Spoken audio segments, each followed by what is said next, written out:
It was just another typical night in my small New York City apartment, late, quiet and weary after a long day at work. The usual city sounds filled the air, the distant hum of traffic, the occasional siren, and muffled conversations. Somehow, they always made me feel like I wasn't alone, even in the vast, bustling city. Around 11:30 p.m., my phone rang. The number was unfamiliar. Normally, I wouldn't pick up an unknown call, but something pushed me to answer. A man's voice cracked through the receiver, shaky and breathless. "They're coming. They're coming. You have to leave.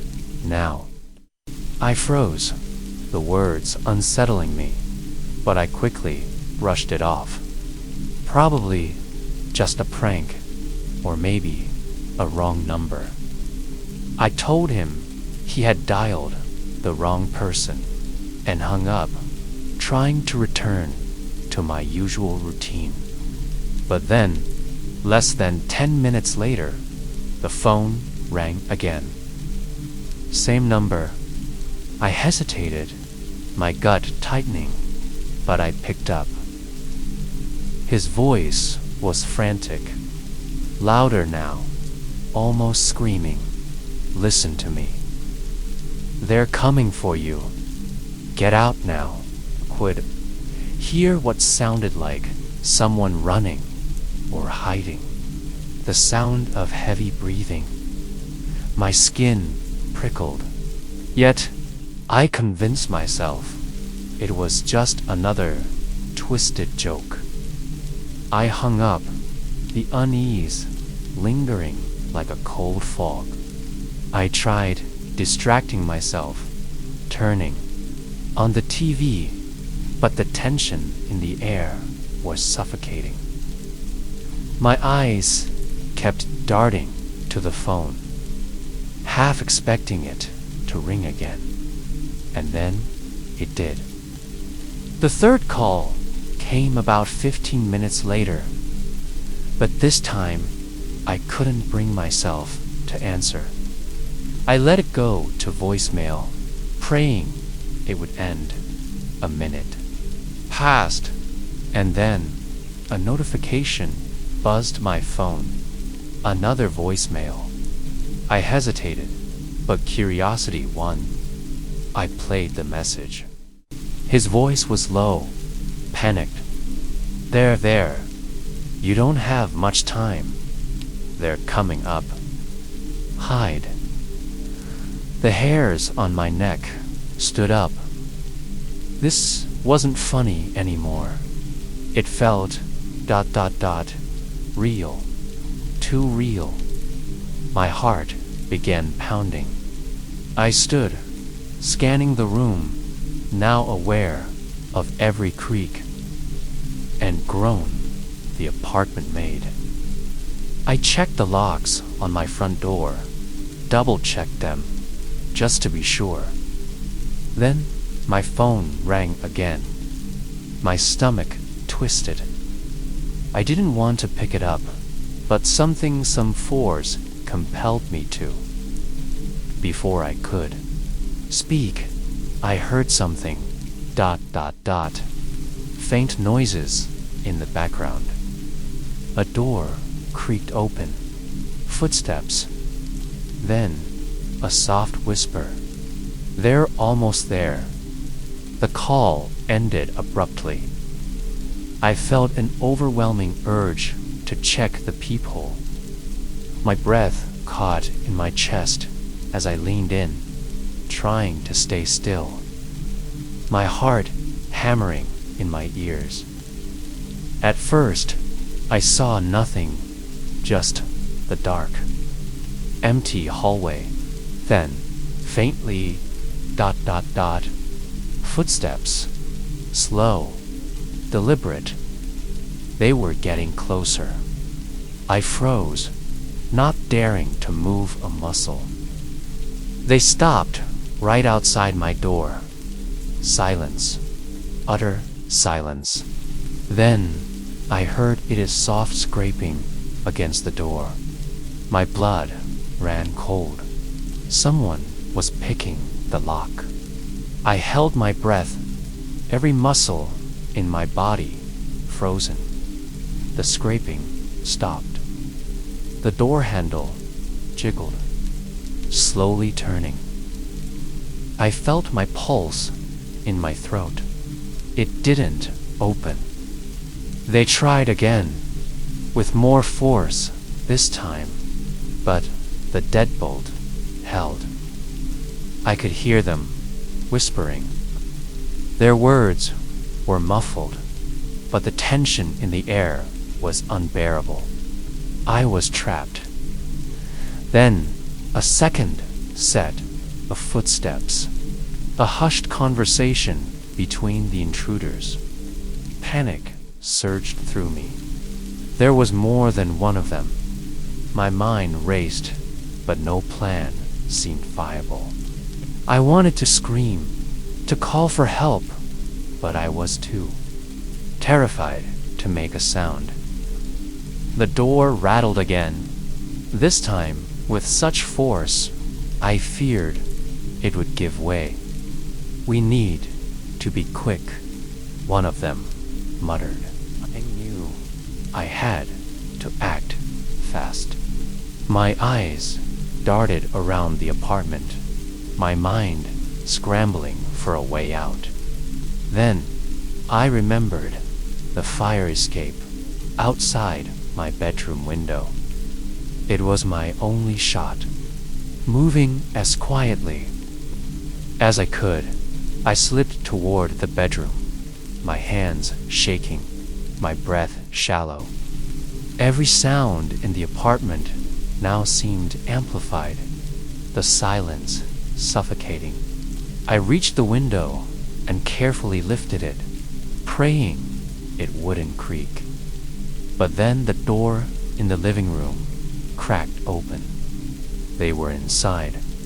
I scrambled down onto the fire escape, nearly dropping the knife I had grabbed in my panic. Cold night air slapped my face, but I didn't care. I just needed to escape. I climbed down the metal steps as fast as I could, the pounding in my chest growing louder. I was halfway down when I heard them inside the bedroom. They were too close. I moved faster now, not caring if they heard me. I needed to get away. Just as I reached the street, I glanced up. There they were, leaning out of the window, watching me, their eyes cold. The door was shattered, and my apartment had been ransacked. But nothing was stolen. They hadn't come to rob me. They had come for me. The police took my statement, but there was little they could do. They never found the men, and I never figured out who the caller was or how they knew what was happening. But that night, something changed. When I got home from work the next day, everything felt off. I couldn't quite place it at first, but something about the apartment didn't sit right. I walked into the kitchen to put down my bag, and immediately I noticed it. My favorite mug, the one I always put on the middle shelf, was now on the top shelf. I tried to convince myself it was nothing, that maybe I had absent-mindedly placed it there. But as I walked into the living room, the feeling grew stronger. My shoes by the door were facing the wrong way. The toes were pointed towards the wall instead of the door. I froze, confusion creeping over me. I never left them like that. I knew I hadn't been rushing that morning. Maybe it was nothing. Maybe I was just overthinking it. I was tired from the long day, right? I headed upstairs to change, but as I passed the bathroom, something caught my eye. The towel on the rack, folded differently. Just slightly, but enough for me to notice. It was a small thing, but it unsettled me. I started to feel paranoid, like I was losing my grip. Who would be in my house, moving things around? When I reached my bedroom, the unease hit a new peak. The bed looked ... too perfect. I never make it that neatly in the morning. My heart began to race. I walked over to the closet, ready to grab some clothes. But as I reached for the handle, I froze. Something wasn't right. I paused, my hand hovering above the doorknob. For a moment, I thought I heard something, faint rustling. It was so quiet, I couldn't tell if it was real or if my mind was playing tricks on me. My breath caught in my throat and my pulse quickened. I stood there for a moment, trying to decide whether to open the door ... or just leave. But the feeling wouldn't go away. Something was wrong. Finally, I took a deep breath and pulled the door open. At first, I saw nothing, just my clothes hanging in their usual spot. But then, behind a long coat, I saw him. A man crouched down, trying to make himself as small as possible. His eyes were wide, locked on me. For a split second, we just stared at each other, both frozen. I couldn't breathe. I couldn't move. My mind went blank. There was a stranger in my house, in my closet, just feet away. He moved first. He lunged at me, and before I could react, I was pushed back. I stumbled and fell onto the bed. The wind knocked out of me. Instinct took over. I scrambled to get up, to escape, but he was faster. He grabbed my arm, pulling me back. Panic flooded my body. I broke free and ran, bolting out of the bedroom and down the stairs. His footsteps echoed behind me, heavy, fast, relentless. I didn't stop to look back. I just ran. Bursting out the front door, I sprinted into the street, pounding on my neighbor's door, screaming for help. My neighbor answered, confused and alarmed. I barely got the words out, telling him someone was inside my house. He called the police while I stood there, trembling, my legs threatening to give out. The police arrived quickly, but it felt like hours. They stormed into my house, weapons drawn, searching room after room. They dragged him out, handcuffed, and for the first time since I had opened the closet door, I felt like I could finally breathe. The officers told me he was unarmed, but they didn't know what his intentions were. They took him away, and I was left standing there, staring at my house, feeling like I didn't recognize it anymore. It wasn't my home. Not anymore. I spent the night at my neighbor's, too scared to return to my own place. I kept replaying everything in my head. All the little signs I had ignored, the things I had convinced myself were nothing. But it wasn't. Nothing. It was real, and it was terrifying. The next day, I couldn't go back alone. A friend came with me to check every room, every closet, to make sure everything was secure. But the feeling never left. Every noise, every creak made me jump. Every shadow seemed to hide something. The police said he was probably a drifter, someone who saw an opportunity and took it, but that didn't make it any easier. I kept thinking about what might have happened if I hadn't opened that closet door. What if I hadn't run fast enough? I changed the locks, installed security cameras, did everything I could to make the house feel safe again. But it never really did. A few months later, I moved out. I couldn't shake the fear that someone else might be hiding, waiting for me to come home. Even now, I still have nightmares. Nightmares of opening doors and finding someone there. Someone who shouldn't be.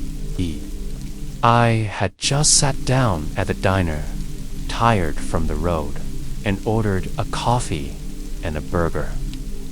As I waited, I noticed two men sitting in a booth behind me. At first, I didn't pay much attention, but soon their voices became impossible to ignore. They were speaking in low, serious tones, and I couldn't help but overhear their conversation. I didn't mean to eavesdrop, but they were talking loudly enough that it was hard not to catch snippets. At first, it was just disjointed words, nothing that made sense. But then, one of them said something that made my blood run cold. I told you, it's taken care of. Nobody saw anything, the first man muttered, his voice low but sharp with anger. Better be right, the second man replied, his voice shaky, almost fearful. If anyone finds out, we're screwed. I froze. My coffee halfway to my mouth. I couldn't bring myself to take another sip. I didn't want to jump to conclusions, but something about the way they spoke. It sounded serious, illegal. I tried to focus on my food, forcing myself not to listen, but my heart was pounding in my chest. Every word they said seemed to pull me in deeper. It's done, the first man continued, his voice now more confident. The body's gone, the car's torched. No one's gonna find a damn thing. I felt a cold shiver run down my spine, my stomach flipping. They were talking about a murder, about covering it up. My appetite vanished. I knew I needed to leave, but I didn't want them to realize I'd overheard anything. I tried to keep calm, to finish my coffee like nothing was wrong. But my hands were trembling. I reached into my pocket, trying to steady myself, and glanced around the diner. The waitress was busy at another table, and the other patrons didn't seem to notice the conversation behind me. I quickly decided I'd leave the money on the table and slip out unnoticed. Maybe they wouldn't even know I was there. But as I stood up, one of them spoke again.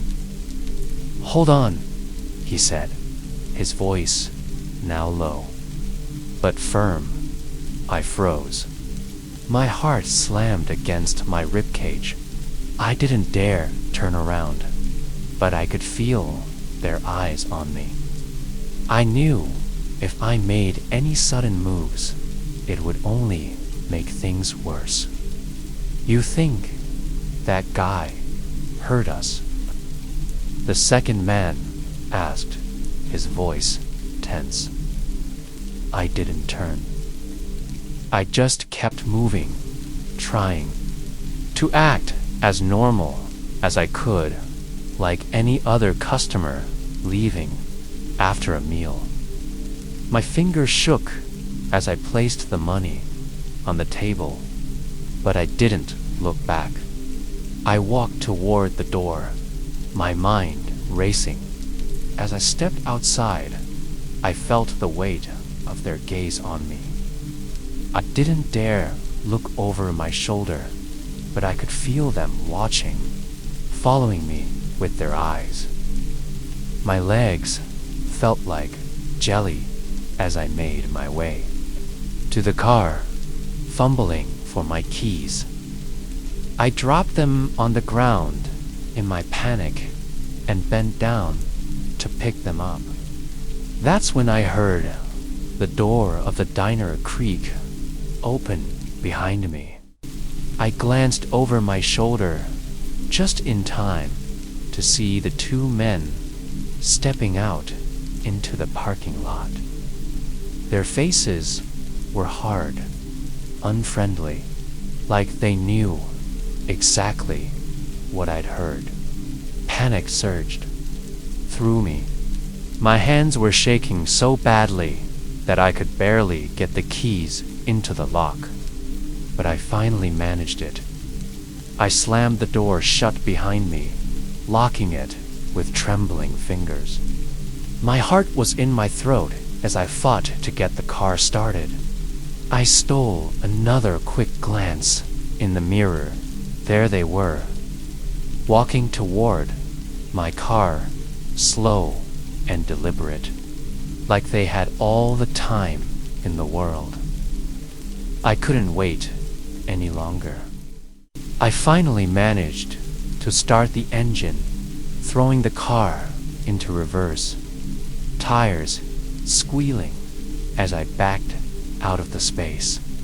I didn't care if I hit something, I just needed to get away. As I sped down the highway, I kept glancing in the rearview mirror, half expecting to see them right behind me. But the road was empty, and my heart began to slow, just a little. Still, I didn't ease off the gas. I kept driving, faster, not caring where I was going, just trying to get as far away from that diner as I could. I drove 4 miles, my mind spinning, trying to process what I'd overheard. What had I almost gotten myself wrapped up in? When I finally stopped, it was at a rest stop far from the diner. My whole body was shaking. I sat in the car, hands gripping the wheel, trying to catch my breath. The adrenaline kept pumping through my veins. Every sound made me jump. Every shadow seemed to loom with menace. It wasn't until I was in another state that I started to feel somewhat safer, though the fear still clung to me. I couldn't shake the image of those two men from my mind, the cold look in their eyes, the way they watched me leave. I knew I had gotten too close, and if I'd stayed any longer, I didn't want to think about what might have happened. I didn't sleep that night. I drove until the sun came up, stopping only when I couldn't keep my eyes open any longer. But even then, I couldn't rest. Every noise kept me on edge. Every shadow seemed to hide something I didn't want to see. The fear from that night never really left Emmy, became a constant reminder of how close I came to something terrible. I never told anyone what happened. Who would believe me, after all? Every time I passed a small diner on the side of the road, my mind would wander back to that night, to the words I overheard, and to how narrowly I escaped. It all started with a letter. It was just another regular evening. I'd just gotten home from work, exhausted, ready to relax. I lived in an old apartment complex in Illinois. Fancy, but decent enough. That day, I cracked open my mail, not thinking much of it, and headed upstairs to my unit. As I sat down to go through the pile of bills and junk, one envelope caught my attention. It wasn't addressed to me. It was plain, just a name and an apartment, number, not mine. The handwriting was neat, almost too neat, as if someone had taken great care with it. The envelope had no return address, just the building's address, an apt 3C. I lived in 4B, so I assumed it was a mix-up. For a moment, I thought about leaving it at 3C's door, but curiosity got the better of me. I'm not proud of it, but I opened the letter. Maybe I shouldn't have, but I did. The paper inside was as plain as the envelope. But the words, ... they weren't what I expected.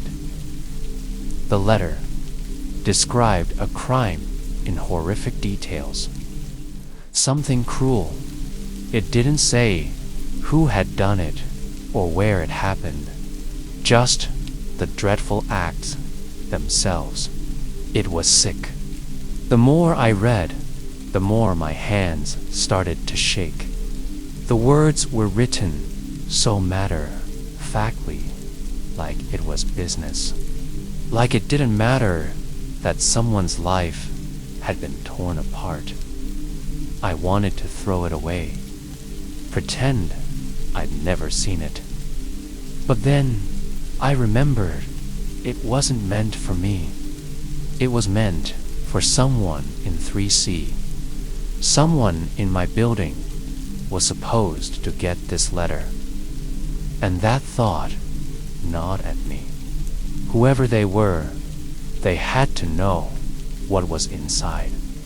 They were part of whatever this was. I shoved the letter back into the envelope, my mind racing. I told myself it was probably just a sick prank, a twisted joke, but the knot in my stomach didn't go away. That night, I couldn't focus on anything. I kept thinking about the letter, reading it over and over in my head, trying to make sense of it. What should I do? Should I take it to the police? Should I talk to the person in 3C? But what if they were dangerous? What if they were the one who wrote it? It was getting late when I finally decided to just go to bed. I put the letter in a drawer, trying to forget about it, but sleep wouldn't come. I kept hearing every little noise in the building, the creaks, the shuffles. I was jumpy, on edge, waiting for something to happen even, though I had no idea what dot then. Around midnight, it came. A loud banging on my door. My heart nearly stopped. At first, I thought I was imagining it, but then it came again harder. This time, someone was out there and they were angry. I didn't move. I couldn't. I just sat there in my bed, frozen, listening as the banging continued. They were shouting something, but I couldn't make out the words. My mind was racing, trying to figure out what to do. Should I call the police? Should I open the door? But then, through the noise, I heard something that made my blood run cold. Give me the letter. Their voice was muffled, but it was clear enough. They knew I had it. Somehow, they knew. And they weren't going to leave until they got it. Back, the banging grew louder, more desperate, as they practically threw themselves against the door. My breath caught in my throat. I grabbed the letter from the drawer, my hands shaking so violently I could barely hold the envelope. The banging continued. They weren't going to stop. I had no choice. I walked to the door, my heart pounding in my chest, and slid the envelope under it. The banging stopped immediately. For a moment, there was nothing, just silence. My breath was ragged, my body trembling as I stood there, waiting, my ears straining dot. Then I heard, it's the rustle of paper as they picked it up, the sound of them checking the contents. I held my breath, praying that they would just take it and leave. And after what felt like an eternity, I heard footsteps. Faint at first, but they were walking away, getting quieter until they were gone. I didn't move for what felt like hours. I just stood there, staring at the door, trying to convince myself it was over. But the fear didn't go away. I kept thinking about how they knew, how they had come straight to my door, how they'd found me. I knew he'd realized I had opened it, knew that I'd seen what was inside. That night, I didn't sleep at all. My mind kept racing, thinking about the contents of that letter, about the person it was meant for. I kept wondering what would happen next. Would they come back for me? I still don't know how they knew I had it. The next morning, everything seemed normal again, like it had all been some twisted nightmare. But it wasn't. The dread clung to me. I avoided 3C, took a different route out of the building, anything to avoid crossing paths with whoever lived there. I never told anyone what had happened. How could I? How would I even begin to explain? I was too scared to find out more. I just wanted to forget it, to move on. But it's not that easy. I kept looking over my shoulder, listening for any sign that they were still out there. Even know what was in that letter? Not really. But whatever it was enough to bring someone to my door in the middle of the night. Enough to make them desperate. Dangerous now. Every time I walk past 3C, I wonder, who's behind that door? What are they hiding? It wasn't until about a week after my new neighbor moved in that I started noticing something strange. I live in a quiet, suburban neighborhood in Texas, the kind where everyone minds their own business but offers a friendly wave. The house next door had been empty for months, so when a moving truck finally pulled up, my curiosity got the best of me. But I never actually saw the new guy moving in. One day, the truck was there. The next, it was gone. And his old beat-up sedan was parked in the driveway. At first, nothing seemed off. I'd see him come and go, but always late at night. He wore a hat pulled low over his face, and I figured he worked night shifts or something. But then I started seeing him in his backyard, odd hours, like 2 or 3 in the morning. He'd be digging deep into the dirt, covering whatever he was digging with a tarp. That was strange enough. But then I noticed something else. Every single window in his house was covered with black plastic. It wasn't just to block out the sun. It was like he didn't want anyone to see inside. That's when I started to get a bad feeling. A few days later, I decided to get a closer look. I don't know what I expected to find, but the curiosity was gnawing at me. It wasn't like me to pry into someone's business, but something about this guy felt wrong. I waited until it was dark, figuring it would be easier to sneak around without being seen. I stepped into my backyard, staying close to the fence that separated our properties. The night was quiet, the air heavy and still.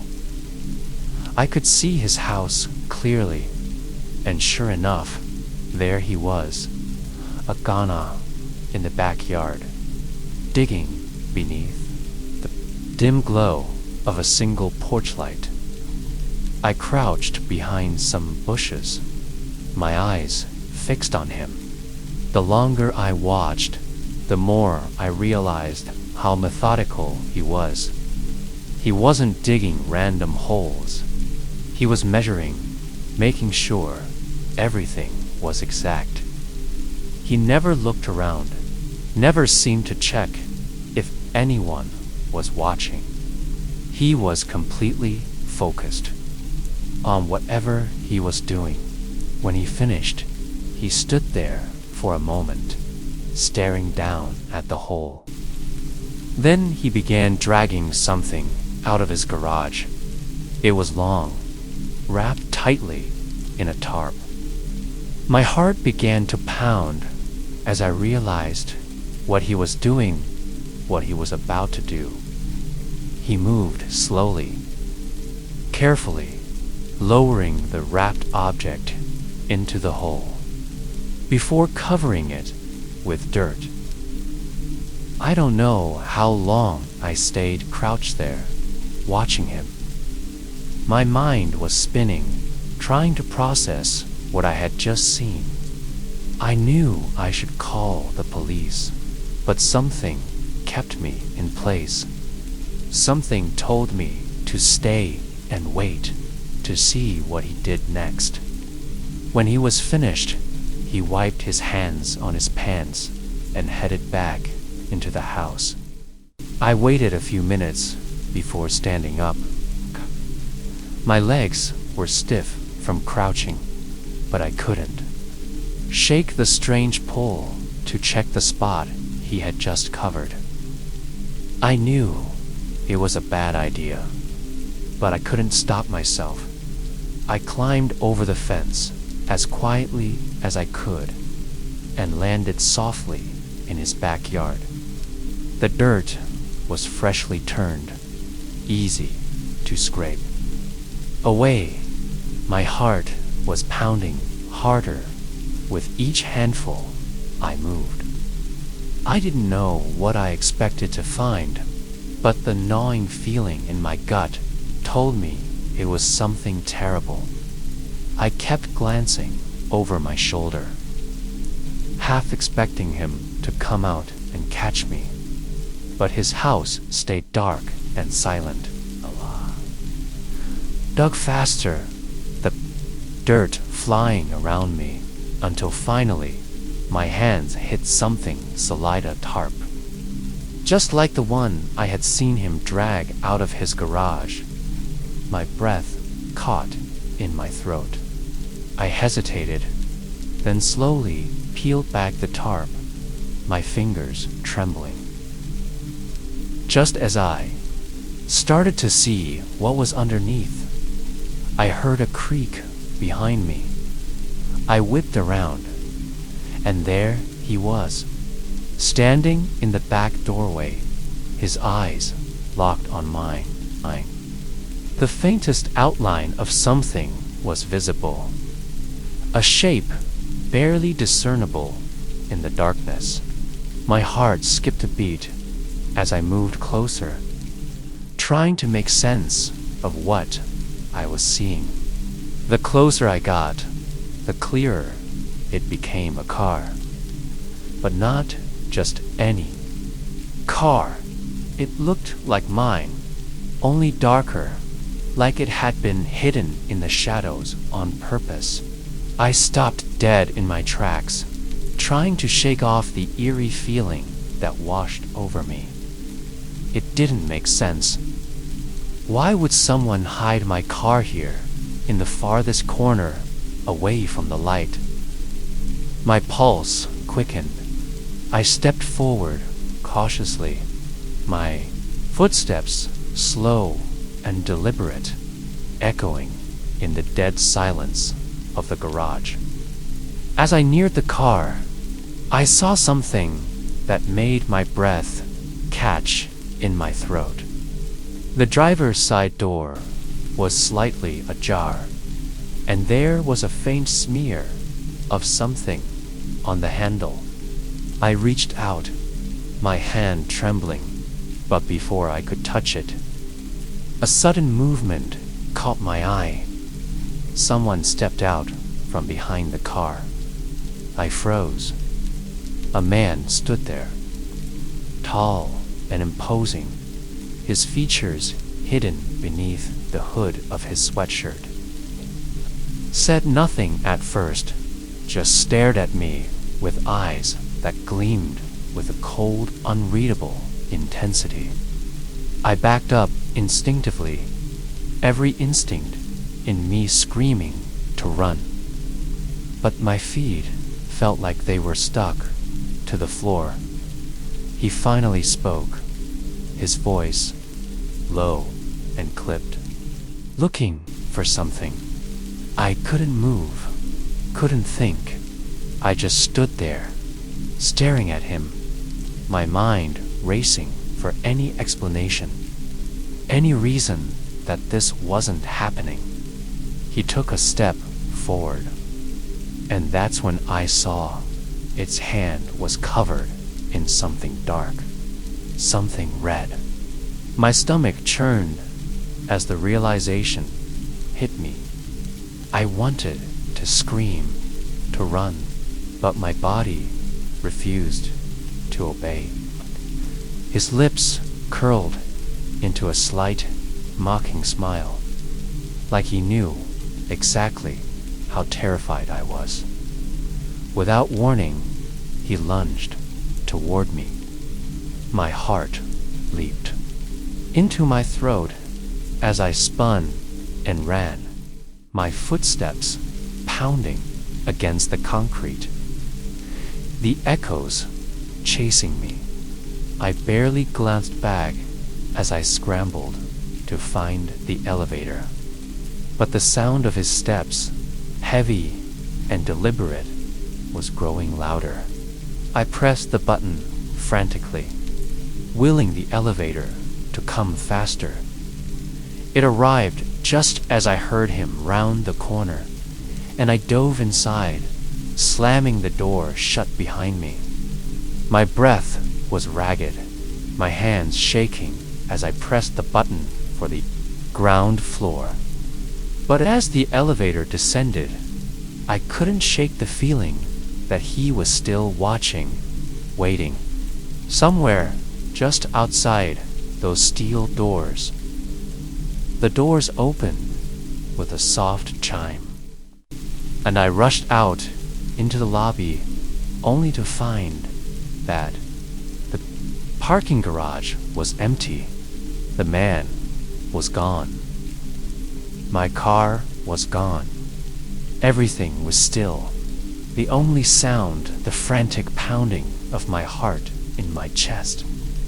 I was too terrified to go back, to look, to search for any more answers. I left the garage and didn't look back, too afraid to even speak a word about what had just happened. But I knew one thing for sure.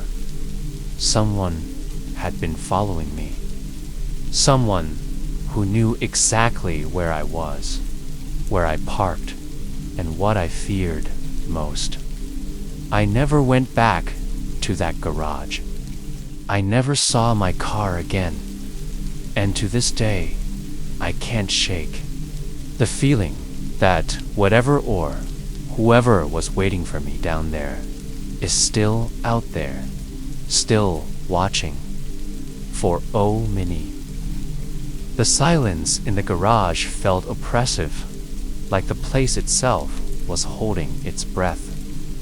As I moved past a broken light, I saw a shift in the darkness. Something was standing there.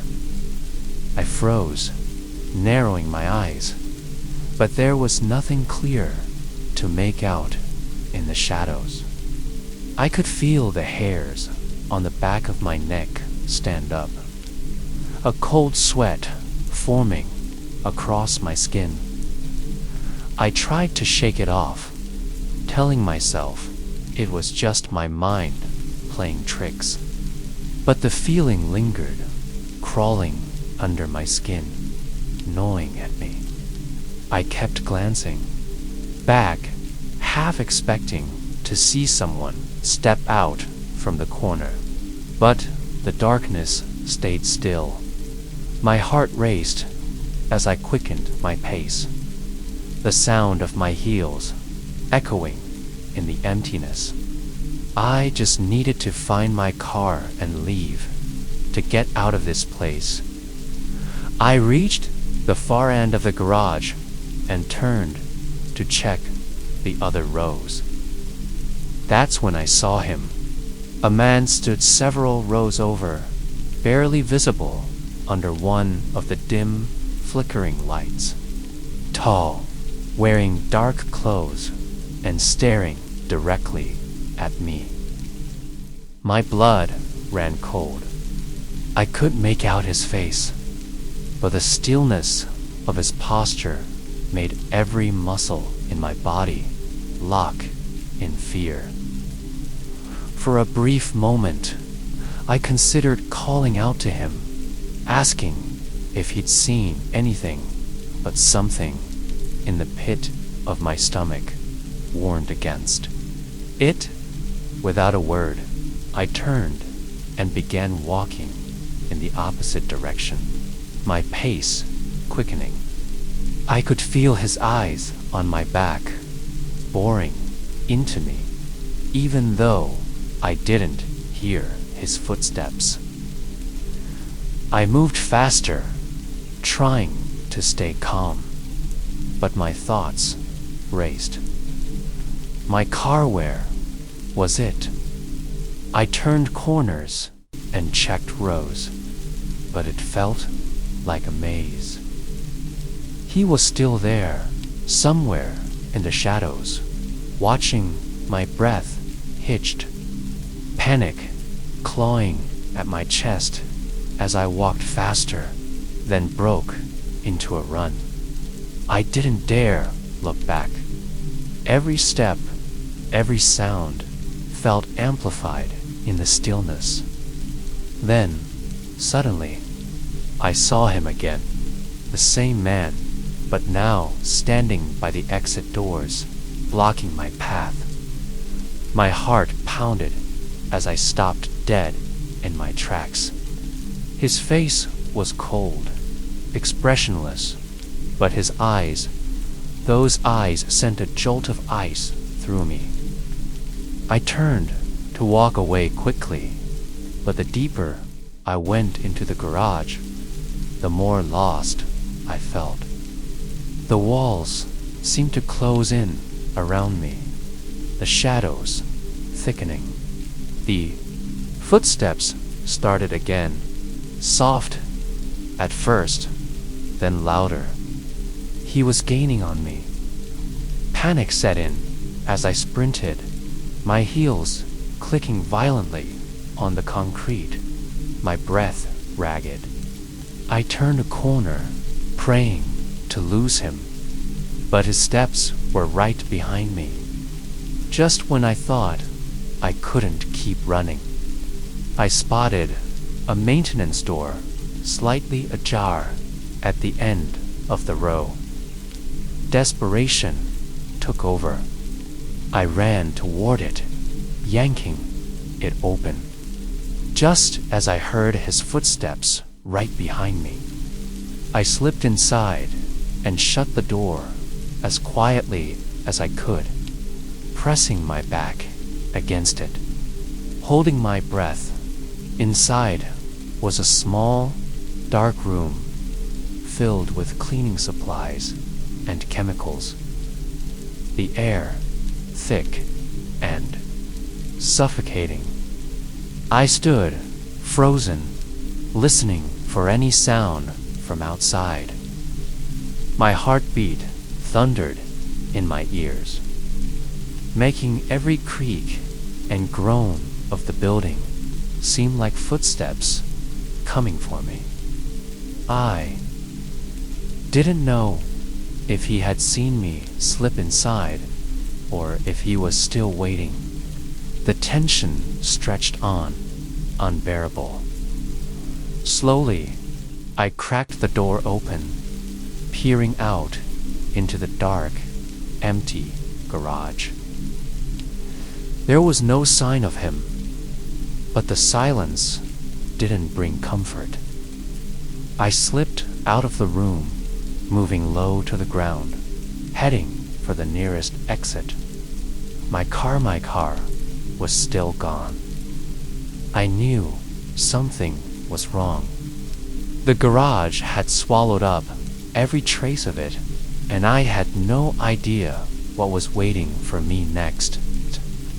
Maybe my car had been stolen or towed, or maybe something entirely different had happened, but I couldn't dwell on that anymore. I just needed to get out of there. As I approached the exit again, my heart thudded in my throat. I scanned the area, but didn't see him. The doors were so close, just a few more steps. I forced myself to keep moving, even though every instinct screamed at me to run. Just as I reached the doors, I heard it, a soft, slow scrape of a shoe against concrete. I couldn't bring myself to turn around. I pushed through the doors and into the stairwell, practically leaping down the steps, 2 at a time. I could hear him now, right behind me, the echo of his footsteps chasing me. I burst out onto the street, the cool night air hitting me like a shock to the system. I didn't stop running until I was several blocks away, surrounded by the lights and noise of the city. Only then did I look back. The street was empty. No sign of him anywhere. I found a cab and climbed in, my whole body shaking. As we pulled away, I couldn't help but glance back at the garage, half expecting to see him standing there, watching me leave. But there was nothing. The next part takes us into a new setting. I was driving through Oregon, just passing through on a long road trip. It was getting late, and I'd been on the road for hours without a break. So when I saw a sign for a rest area, I figured I'd stop. It was a small out-way, placed just a couple of picnic tables and a restroom surrounded by trees. There was no other car in sight, but I didn't think much of it. The place seemed deserted. I parked my car and got out, stretching my legs before heading to the restroom. The air was cool and everything was quiet, except for the faint rustling of leaves in the wind. The building looked old and worn down, but I didn't mind. I just needed to use the bathroom and get back on the road. I pushed open the heavy door and stepped inside. It was dimly lit, with fluorescent lights flickering every few seconds. The smell of stale air hit me as I walked further in, my footsteps echoing off the tile floor. The restroom was completely empty.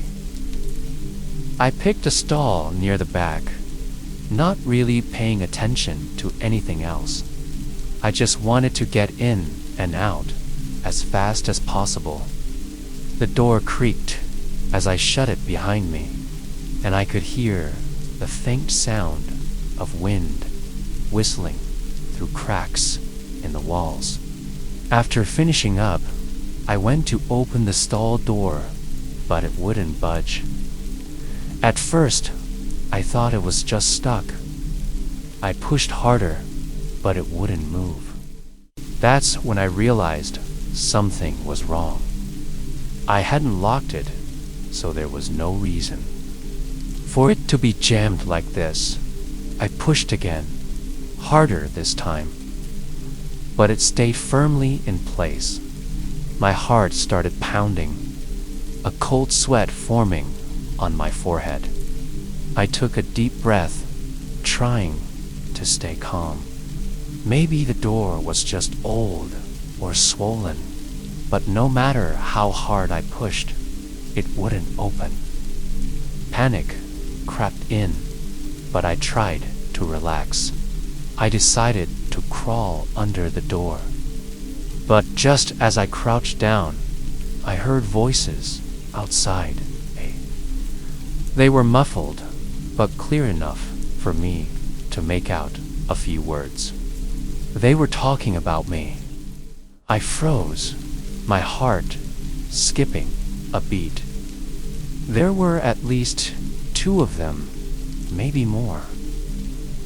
I couldn't hear everything, but what I caught was enough to send a chill down my spine. When he comes. Out. Not yet. Don't mess this up. They were waiting for me. I didn't know who they were or what they wanted, but it was clear their plan wasn't good. I pressed my ear to the stall door, trying to catch more, but the voices faded, leaving only the pounding of my own heart. I glanced around the stall, desperate for a way out. The window was too small, too high to crawl through. The door was still jammed tight. I stood there, trapped, feeling every second stretch like an hour. The voices outside started up again, louder, closer. They were arguing, and I caught the tail end of a sentence that made my blood run cold. Should just break it down. I knew I didn't have much time. They were getting impatient. It wouldn't be long before they decided to force their way in. I scanned the stall again, and then, out of the corner of my eye, I spotted a small vent near the floor. It was just big enough for me to crawl through if I could get the cover off. I hurried over to it, my hands shaking as I tried to pry the cover off. The metal was rusted, loose, but it wasn't coming off easily. The voices outside were growing louder, more agitated. I could hear footsteps now pacing back and forth, the sound of something heavy being dragged across the floor. I didn't have much time left. I gave the vent cover one last yank, and it finally gave way, the metal screeching as it came loose. Without hesitation, I dropped to the floor and crawled through the narrow space. The vent was tight, claustrophobic, and I could barely move, but I pushed forward, hearing the voices getting closer. Their foo. The voices were getting angrier now, shouting at each other. The door finally gave way, and I burst out into the cool night air. I didn't stop running until I reached my car. My hands were shaking so badly that it took me a few tries to get the key into the ignition. I didn't look back as I sped out of the rest area, the tires screeching on the pavement. My heart was racing, and I couldn't stop shaking. The fear still gripped me tight. I didn't stop driving until I was miles away, the rest area far behind me. Even then, I kept checking the mirrors, half expecting to see them following me, but I never did. I rented a cabin in Vermont for the weekend, hoping to find some peace and quiet, away from everything. It was in the middle of the woods, really, secluded. When I got there, it looked just like the pictures, small but cozy, with a big fireplace and windows that let in a lot of light. It was supposed to be the perfect little escape. The first day was nice. I settled in, made myself some coffee, and read a book by the fire. The only sounds were the crackling of the flames and the wind outside. It felt like I was the only person in the world. That night, I went to bed early. The bed was comfortable, and the cabin was warm, but I couldn't sleep right away. I kept hearing noises outside. At first, I thought it was just the wind, or maybe some animals moving around the woods. The woods were full of life, after all. But the noises were strange, low, and deliberate, like footsteps. I tried to tell myself it was just a deer or something, but it was hard to ignore. I finally fell asleep, convincing myself I was being silly. The next morning, I felt a little embarrassed about how nervous I'd been. I made breakfast and decided to take a walk around the property to clear my head. The air was crisp and everything was so quiet. It felt like the world had been muted. But as I walked around, something made my stomach drop. There were muddy footprints leading up to the cabin. They weren't mean. I hadn't been out in the mud since I arrived, and these prints were fresh. They led right up to the back door and stopped there. I stared at them for a while, my mind racing, trying to figure out how they got there. I couldn't shake the feeling that someone had been outside, right up against the cabin. It made the hairs on the back of my neck stand up. I went back inside, locking the door behind me. I tried to stay calm, telling myself there had to be a reasonable explanation. Maybe a hiker had gotten lost or something, though I hadn't seen a single person since I'd arrived. I decided not to let it ruin my day, but every little noise outside made me jumpy. That night, the noises started again. It was the same slow, steady sound of footsteps. I listened from bed, my heart pounding in my chest. They were closer this time, right outside the cabin. I just lay there, staring at the ceiling, praying it would stop. Eventually, it did. But I couldn't sleep after that. I kept thinking about those footprints and how close they were to my door. I felt like I was being watched. I got out of bed and double-checked all the locks on the doors and windows, but it didn't make me feel any safer. I ended up sitting by the fireplace, trying to keep my mind off it, but the uneasy feeling wouldn't go away.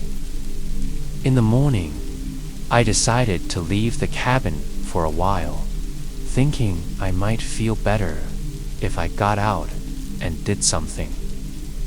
I drove into town, trying to convince myself it was all in my head. I grabbed some lunch, wandered around a few shops, and tried to enjoy the day. But I couldn't shake the feeling that something was wrong. I kept looking over my shoulder, feeling like someone was following me. But whenever I turned around, no one was there. When I got back to the cabin, I saw something that made my blood run cold. There were more footprints, fresh ones leading from the woods to my bedroom window. They were the same size as the ones I'd seen before, deep and clear in the mud. Whoever it was, they had been standing right outside my window, looking in while I wasn't there. I was terrified. I didn't know what to do. My first thought was to leave, but it was getting dark, and the idea of driving through the woods at night alone scared me just as much. I decided to stay in the cabin, but I kept all the lights on, every door and window locked tight. I grabbed a kitchen knife and kept it with me, just in case. I was so on edge, jumping at every little sound. That night, I didn't even try to sleep. I sat on the couch, listening, waiting. The footsteps came again, slow and steady, circling the cabin.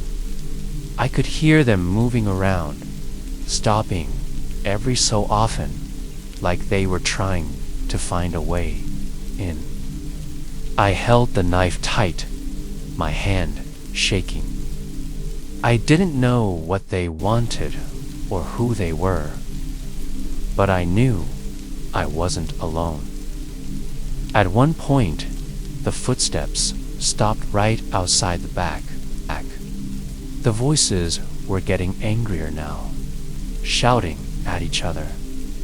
The door finally gave way, and I burst out into the cool night air. I didn't stop running until I reached my car. My hands were shaking so badly that it took me a few tries to get the key into the ignition. I didn't look back as I sped out of the rest area, the tires screeching on the pavement. My heart was racing, and I couldn't stop shaking. The fear still gripped me tight. I didn't stop driving until I was miles away, the rest area far behind me. Even then, I kept checking the mirrors, half expecting to see them following me, but I never did.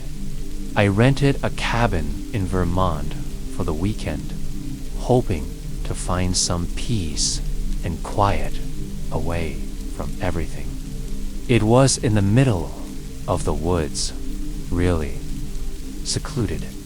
When I got there, it looked just like the pictures, small but cozy, with a big fireplace and windows that let in a lot of light. It was supposed to be the perfect little escape. The first day was nice. I settled in, made myself some coffee, and read a book by the fire. The only sounds were the crackling of the flames and the wind outside. It felt like I was the only person in the world. That night, I went to bed early. The bed was comfortable, and the cabin was warm, but I couldn't sleep right away. I kept hearing noises outside. At first, I thought it was just the wind, or maybe some animals moving around the woods. The woods were full of life, after all, but the noises were strangely slow and deliberate, like footsteps. I tried to tell myself it was just a deer or something, but it was hard to ignore. I finally fell asleep, convincing myself I was being silly. The next morning, I felt a little embarrassed about how nervous I'd been.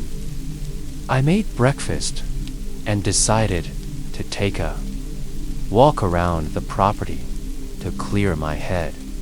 The air was crisp and everything was so quiet. It felt like the world had been muted. But as I walked around, something made my stomach drop. There were muddy footprints leading up to the cabin. They weren't mean. I hadn't been out in the mud since I arrived, and these prints were fresh. They led right up to the back door and stopped there. I stared at them for a while, my mind racing, trying to figure out how they got there. I couldn't shake the feeling that someone had been outside, right up against the cabin. It made the hairs on the back of my neck stand up. I went back inside, locking the door behind me. I tried to stay calm, telling myself there had to be a reasonable explanation. Maybe a hiker had gotten lost or something, though I hadn't seen a single person since I'd arrived. I decided not to let it ruin my day, but every little noise outside made me jumpy. That night, the noises started again. It was the same slow, steady sound of footsteps. I listened from bed, my heart pounding in my chest. They were closer this time, right outside the cabin. I couldn't bring myself to look out the window. I was too scared of what I might see. I just lay there, staring at the ceiling, praying it would stop. Eventually, it did. I kept thinking about those footprints and how close they were to my door. I felt like I was being watched. I got out of bed and double-checked all the locks on the doors and windows, but it didn't make me feel any safer. I ended up sitting by the fireplace, trying to keep my mind off it, but the uneasy feeling wouldn't go away. In the morning, I decided to leave the cabin for a while, thinking I might feel better if I got out and did something. I drove into town, trying to convince myself it was all in my head. I grabbed some lunch, wandered around a few shops, and tried to enjoy the day. But I couldn't shake the feeling that something was wrong. I kept looking over my shoulder, feeling like someone was following me. But whenever I turned around, no one was there. When I got back to the cabin, I saw something that made my blood run cold. There were more footprints, fresh ones, leading from the woods to my bedroom window. They were the same size as the ones I'd seen before, deep and clear in the mud. Whoever it was, they had been standing right outside my window, looking in while I wasn't there. I was terrified. I didn't know what to do. My first thought was to leave, but it was getting dark, and the idea of driving through the woods at night, alone, scared me just as much. I decided to stay in the cabin, but I kept all the lights on, every door and window locked tight. I grabbed a kitchen knife and kept it with me, just in case. I was so on edge, jumping at every little sound. That night, I didn't even try to sleep. I sat on the couch, listening, waiting. The footsteps came again, slow and steady, circling the cabin. I could hear them moving around, stopping every so often like they were trying to find a way in. I held the knife tight, my hand shaking. I didn't know what they wanted or who they were, but I knew I wasn't alone. At one point, The footsteps stopped right outside the back. I was frozen in place as he wandered into my living room. I tried to stay calm, asking him to leave while keeping my voice steady, but he didn't even look at me. He moved slowly around the room, picking up random things, my keys, a magazine, even a picture frame. He wasn't in a hurry, and that scared me more than anything. It was like he knew he had all the time in the world, like he wasn't worried about me trying to stop him. Finally, I snapped out of it and demanded he leave. My voice shook, but I tried to sound tough. He turned to look at me, really looked at me for the first time. There was something wrong with his eyes, something cold and empty. He smiled, but it wasn't friendly. It was more like he was amused, like he knew I was scared. He put the picture frame down and started walking towards me. I backed up until I was against the wall, my mind racing, trying to figure out what to do. I didn't have my phone, with MIT was still on the counter in the kitchen. No whether to run, scream, or try to fight him off. He stopped just a few feet away, tilting his head like he was thinking about something. Then, without saying a word, he turned and walked out of the apartment. He didn't run, didn't slam. The door just walked out like nothing had happened. I stood there, shaking, trying to process what had just occurred. When I finally moved, I ran to the door and locked it. I grabbed my phone and called the restaurant, but they told me no one had been sent out yet. My order was still being prepared. Hung up and called the police. When they arrived, they didn't find anything. No sign of forced entry. No fingerprints. Nothing. They took my statement. But I could tell they didn't think it was a big deal. Just some weirdo. Probably harmless. They promised to keep an eye out, but I knew they wouldn't find him. That night, I didn't sleep. I kept thinking about the way he had looked at me, like he was sizing me up, deciding what to do. I kept hearing that knock on the door over and over in my head. Every little noise made me jump. I didn't feel safe in my own home anymore. After that, I started staying with a friend, too scared to be alone in the apartment. I haven't been back since. I know it sounds crazy, but I can't shake the feeling that he's still out there, watching, waiting for the right moment to come back.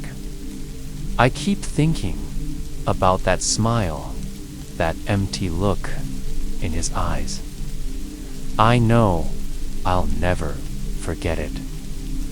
I don't know what he wanted or why he chose me, but I'm just glad I got out of there before he did anything worse.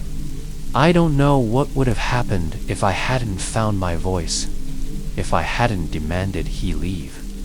I just hope I never see him again. I was working late at the office one night.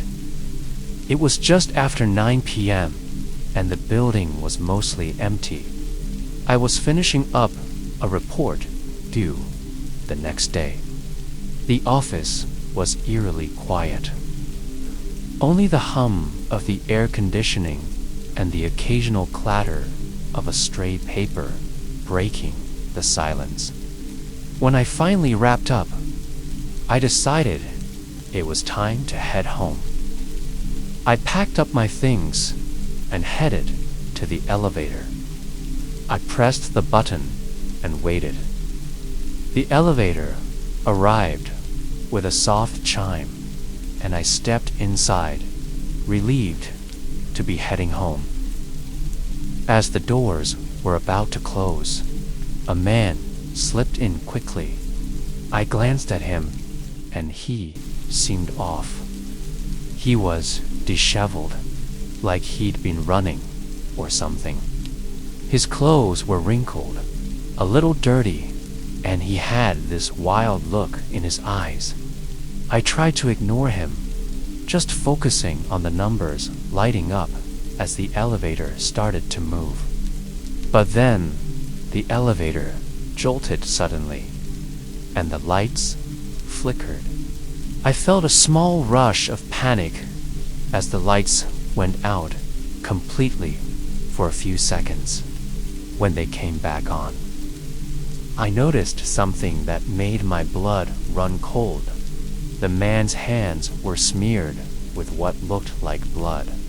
It wasn't just a small amount, either was a lot.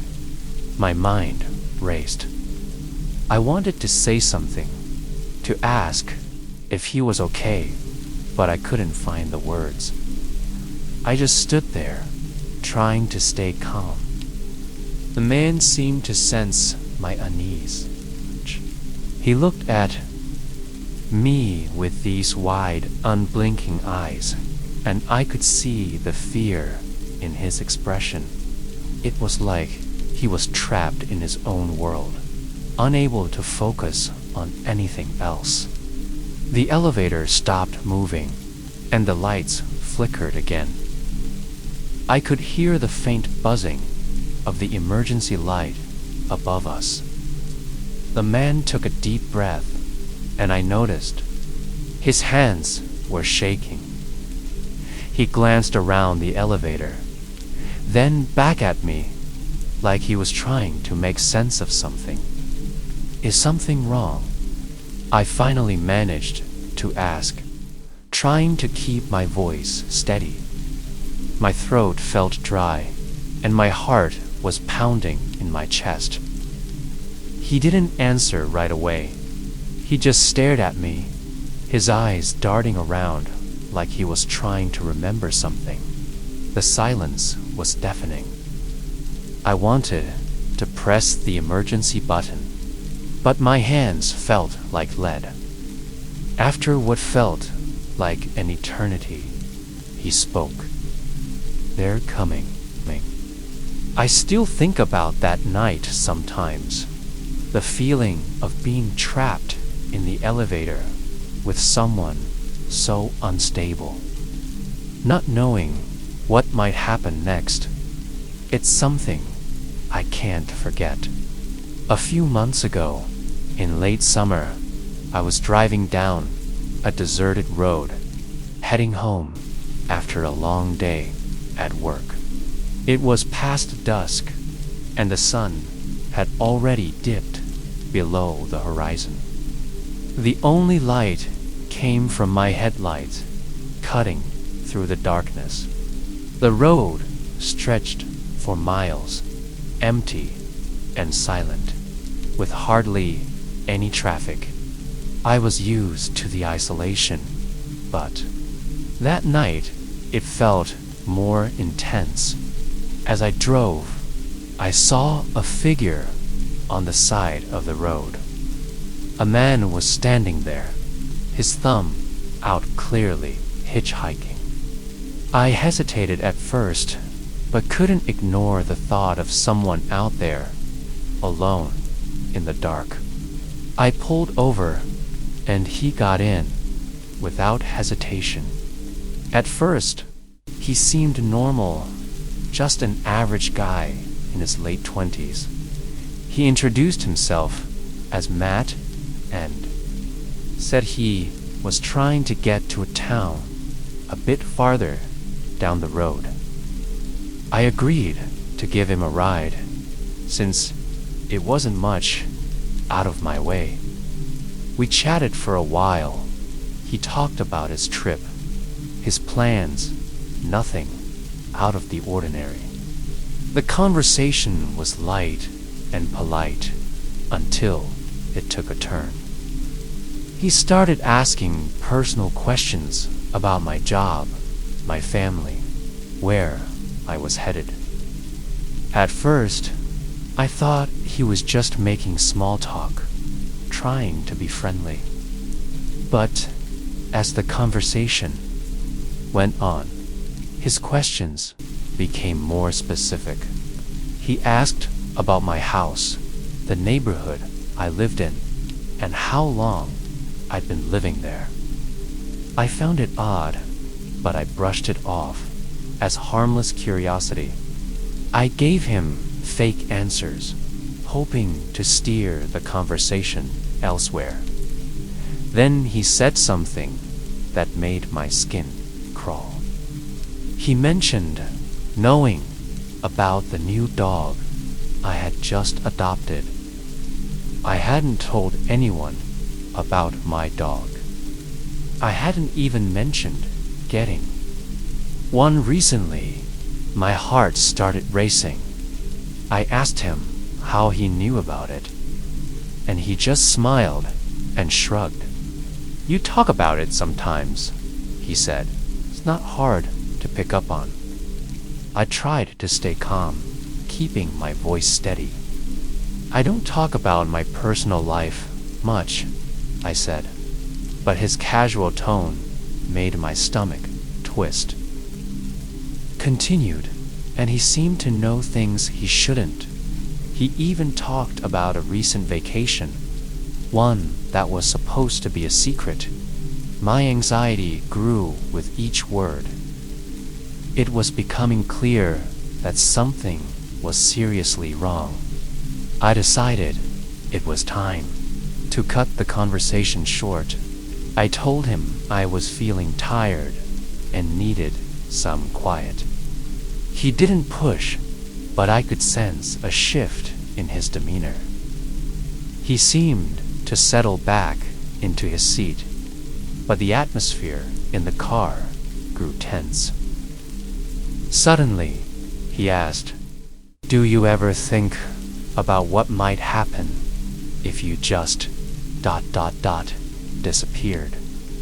The question came out of nowhere, almost philosophical, but with a strange, unsettling undertone. That's when I knew something was seriously wrong. I tried to focus on the road, but my hands gripped the steering wheel so tightly my knuckles turned white. I glanced at him from time to time, trying to gauge his mood. He was staring out the window, but his reflection in the glass showed a slight smile that made my stomach churn. My mind raced through various scenarios, each one more terrifying than the last. I considered stopping the car and asking him to leave, but the road was so isolated, and it felt dangerous to do so. I feared what might happen if I provoked him. Just when I thought I couldn't take the suspense any longer, we reached a small town. I slowed down and pulled over near a gas station. I turned to him and said, "This is where you get off. It's not far from where you wanted to go." He looked at me for a moment, and his expression softened. "Thanks for the ride," he said, but his eyes still held that unsettling glint. He got out of the car slowly, keeping his gaze on me as he closed the door. That's when I noticed something, a small envelope left on the seat. My heart pounded as I watched him walk away, disappearing into the shadows. Once he was out of sight, I picked up the envelope, my hand shaking. It was addressed to me, but there was no return address. I decided to open it later, when I was somewhere safe. I drove away, quickly, my mind racing. I felt like I had narrowly escaped something horrible. Once I was home, I locked all the doors and sat down with the envelope. Inside was a single sheet of paper with a message written in neat but chilling handwriting. The message read, "It's not over. You'll see me again. Until then, take care of that dog." I had no idea who he was or what he wanted, but I knew I had to take it seriously. I reported the incident to the police and showed them the note. They took it seriously, but said they couldn't do much without more information. I still think about that night. I haven't picked up any more hitchhikers since then, and I make sure to be extra cautious when driving alone. I had been living in my apartment complex in Ohio for a few years now. It's a quiet place, always seemed s. Every night, they followed me from a distance, just enough that I could barely make them out. At first, I figured it was just a coincidence. I tried different routes home, but the feeling of being followed remained constant. When I would quicken my pace, and so would the person behind me, I started to pay closer attention to my surroundings. One night, I made a point to walk slowly, glancing behind me now and then. I saw a shadowy figure not far back, just enough that I couldn't make out any details. My heart started racing. I tried to stay calm, hoping they'd lose interest and leave. But when I reached my building, I turned around sharply and faced the person who had been following me. They were already turning the corner, trying to disappear from sight. I ran to the corner, hoping to catch a glimpse, but by then, they had vanished. The next day, I was more vigilant. I watched for anyone who seemed out of place, but the person was gone. I thought maybe it was a one-time thing, but the following evening, it started again. The same figure, always at the same distance. I decided to take action. That night, I walked home with my phone ready to dial 911. I even took a few detours, but the figure stayed behind me, never closing the gap. When I reached my apartment, I was determined to confront them. I got inside, quickly, locked my door, and peered through the peephole. There they were, standing near the entrance to my building, watching. I stayed quiet, waiting for them to leave, but they didn't move. I was trapped inside, knowing they were waiting for me to come out. The next day, I saw the same figure, now closer to my apartment. They were standing right outside my building, almost as if they were waiting for me to come out. I tried to act normal, but my anxiety was through the roof. I tried to blend in with a crowd of people walking to work, but I couldn't shake the feeling of danger that lingered. I decided to report it to the building manager. I explained how someone had been following me home. The manager took me seriously and promised to look into it. They suggested I keep my doors locked and be cautious. That night, I got home and saw no sign of the person following me. Maybe the building manager had done something, or perhaps the figure had just stopped. I let my guard down a bit, but I still checked outside every few minutes. A few days later, I came home early and saw the figure again. They were standing right outside my apartment door. My heart skipped a beat. I called the police, but they said they couldn't do much without more evidence. The next day, the building manager arranged for extra security patrols. I felt a little safer knowing someone would be keeping watch. The figure was still around, but they never came close to my apartment again.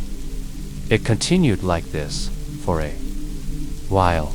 The figure would follow me, but never get too close. They seemed to be taunting me showing up near my apartment, then disappearing. It was clear they were trying to unsettle me, and it worked. Eventually, the figure stopped appearing. I don't know if they moved on or if the increased security made them back off. I still watch my surroundings more carefully now. 10. I make sure my doors are locked and I stay aware of my surroundings. The experience left me shaken, and I'm more cautious about who I let into my life. It was a relief when the figure finally disappeared, but the fear and tension lingered for a long time. I was house sitting for my parents while they were away on vacation. Their house was in a quiet part of Pennsylvania, surrounded by trees and hills.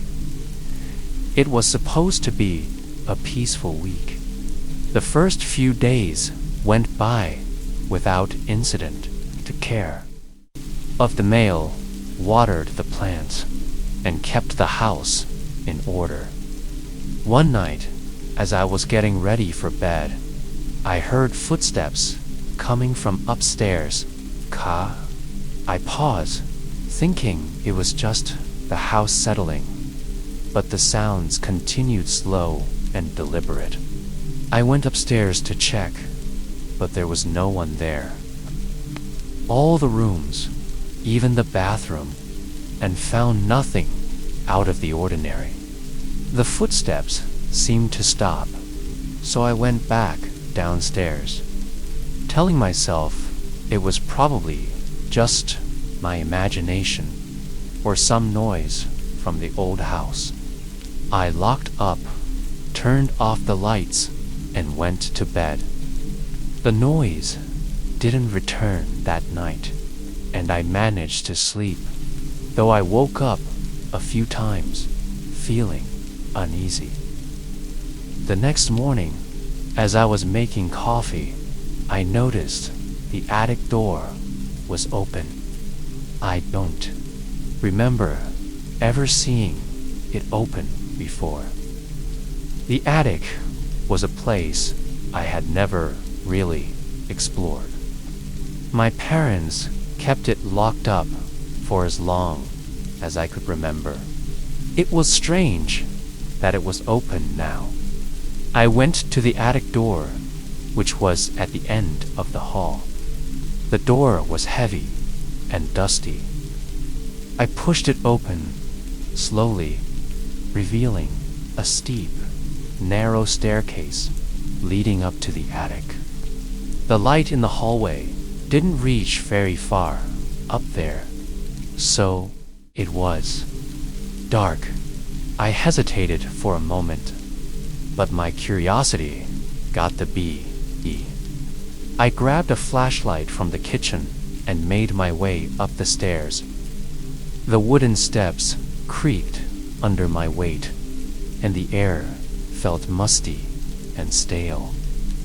I reached the top and shone the light around the attic was cluttered with old furniture, boxes, and forgotten items. I carefully walked through the attic, shining my light on everything. There was nothing unusual, just old things covered in sheets and dust. I saw an old rocking chair, some trunks, and several cardboard boxes stacked in the corner. Seemed out of place. Still uneasy, I went back downstairs and closed the attic door. I didn't know why the attic door had been open, but I wanted to make sure it was closed and locked. That night, I was on edge. I kept hearing small noises, scratching or shifting, coming from above. I convinced myself it was just the house, settling again. I tried to stay calm and get some sleep, but each time I closed my eyes, I kept thinking about that attic door. Around midnight, I heard the footsteps again. They were louder this time, and it sounded like they were moving around. Upstairs, I got up and went to check, but when I reached the top of the stairs, the sounds stopped. The upstairs was silent. I went to each room, but everything seemed normal. When I got back to my room, I locked the door behind me. I sat on the bed, trying to calm down. The noises didn't come back, and eventually I fell asleep, though it was a restless night. The next morning, I found the attic door open again.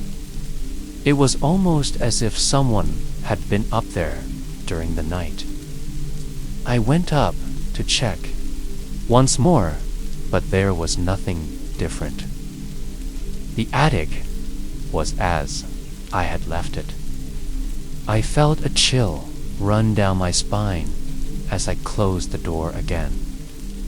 I called my parents and told them about the noises and the open attic door.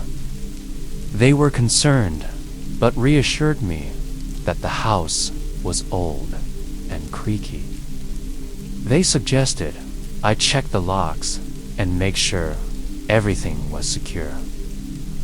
I agreed and spent the rest of the day making sure the house was as secure as possible. That night, I made sure to lock the attic door tightly. I even put a small chair against the door just in case. I went to bed trying to ignore the fear that had settled in my stomach. The next few nights were uneventful. I didn't hear any more footsteps or strange noises. It was as if whatever had been bothering me had finally stopped. My parents returned home, and I was relieved to hand the house back to them.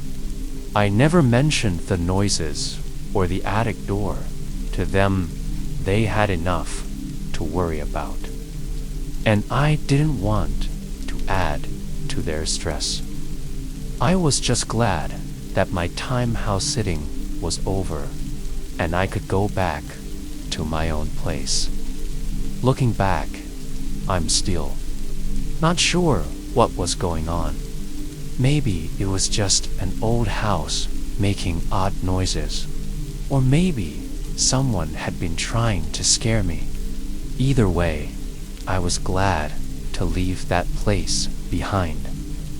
I took a late-night train from New Jersey to get home after a long day. I was exhausted and just wanted to get back. The train was pretty empty, and I found a seat towards the middle. I settled in and tried to relax.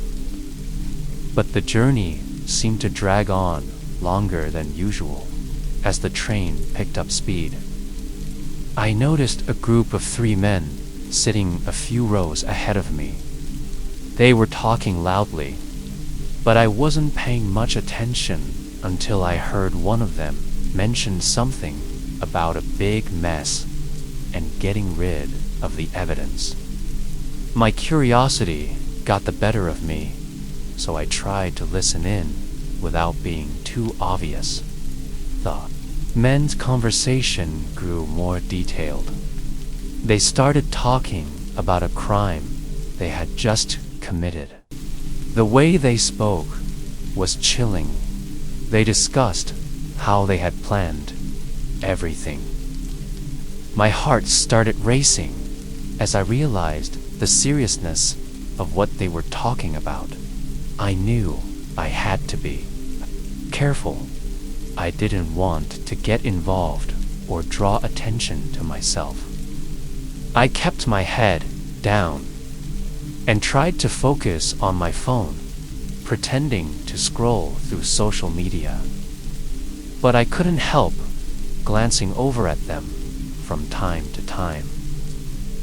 The men were animated, and their conversation became more intense. Then one of them suddenly looked back toward my direction. I froze, my heart pounding. He seemed to make eye contact with me for a split second before turning away. I hoped he hadn't noticed me listening. I kept my gaze fixed on my phone, trying to ignore the creeping feeling of dread. A few minutes later, one of the men got up and walked toward where I was sitting. He stopped a couple of rows away, his eyes scanning the empty seats. I held my breath, trying to act as normal as possible. He eventually turned and walked back to his friends. I could hear them laughing, but I didn't feel any relief.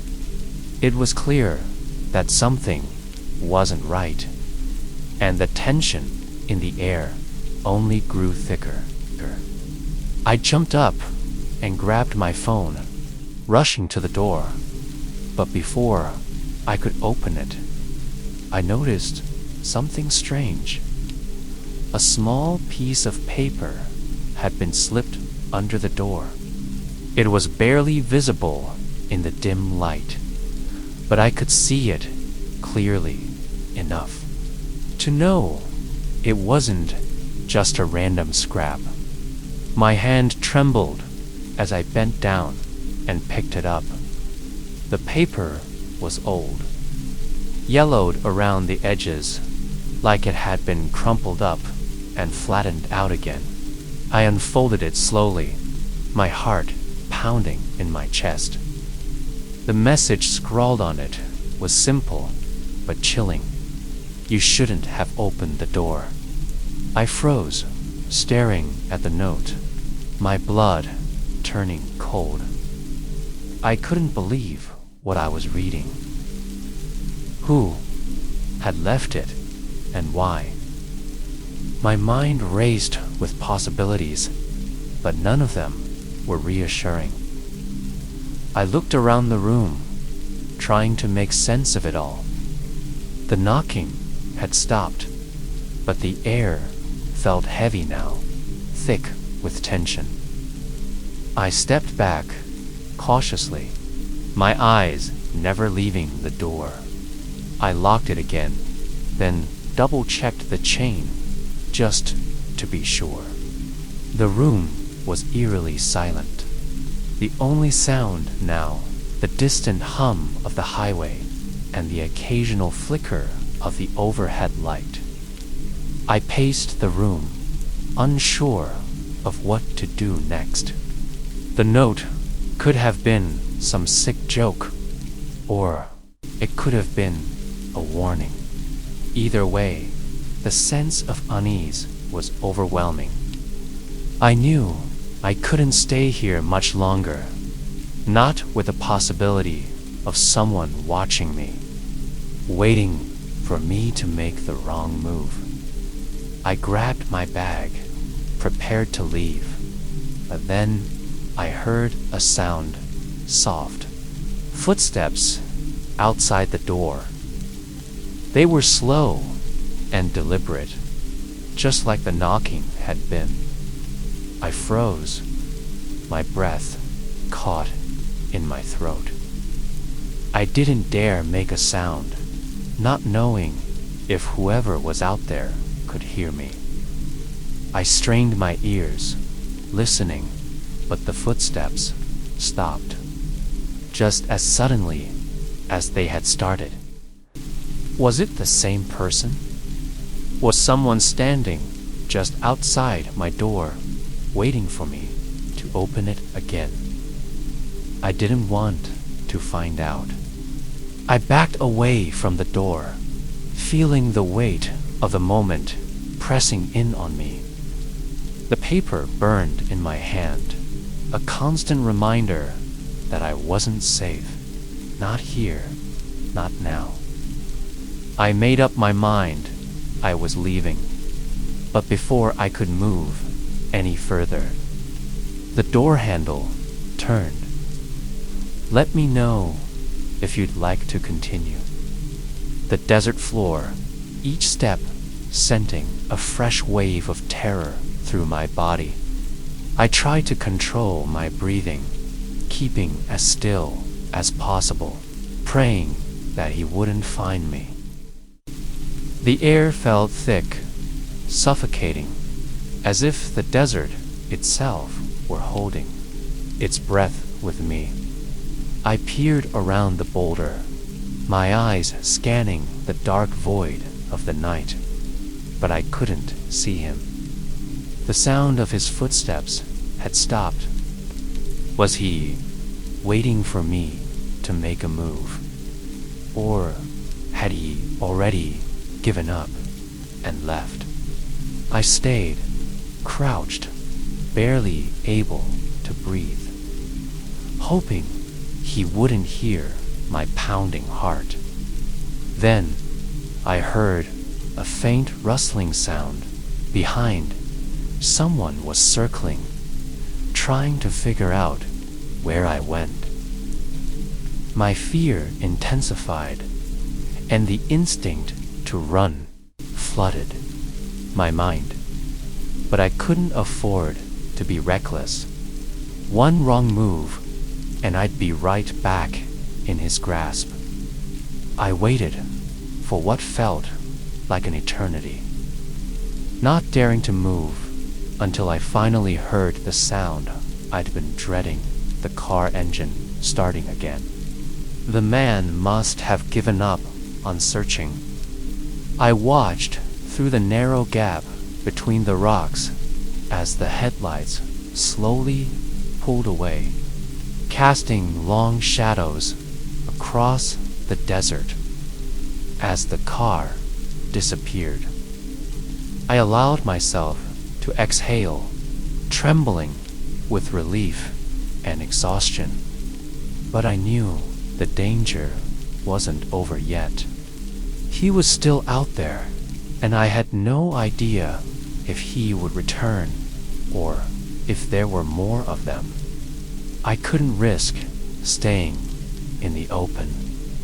I waited a few moments longer, then began to move cautiously, my body aching from the tension. Every crackle of dry brush, every distant sound set me on edge. I had no plan, no map, just the barren desert stretching endlessly before me. I couldn't trust the roads anymore. Not after everything, but somehow I had to keep moving.